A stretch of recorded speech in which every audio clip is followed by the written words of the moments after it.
तारिणी दर्शन रहिला अधा हस खुशी रे घरु बाहरी माँ तारिणी दर्शन पई एक वाग्नर कार आसुथिबा बेले भारसाम्य हराई पोल तलकू खसिला कार। दुई मृत दुई गुरुतर।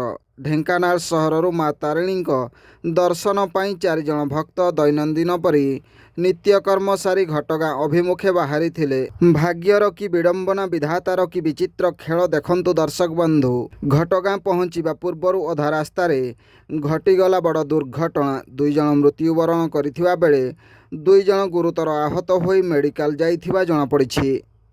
केन्दुझर जिला ब्राह्मणीपाल हरिचंदनपुर रास्ता तथा केन्दुझर जिला दैतारी थाना अंतर्गत रासोल छक निकटरे माँ तारिणी दर्शन पई आसुथिबा वाग्नर कारटी भारसाम्य हराई पोल तलकू खसिबा फल 2 जण श्रद्धालु मृत्युवरण करिथिबा बेले 2 जण गुरुतर आहत होई उन्नत मानर प्राथमिक स्वास्थ्य सेवा पाइबा पई निकटस्थ मेडिकल को निया जाइथिबा जଣାपड़िछि। तेबे सूचना संग्रह समय मध्यरे मृताहतंकर नाम एवं संपूर्ण ठिकाना मिल पारि नाही। ब्यूरो रिपोर्ट जनजागरण ओडिया। वीडियो गुडी को आपण मानकु भलो लागुथिला हम चैनल को सब्सक्राइब करिवा सह लाइक शेयर करिवा को भूलंतु नाही।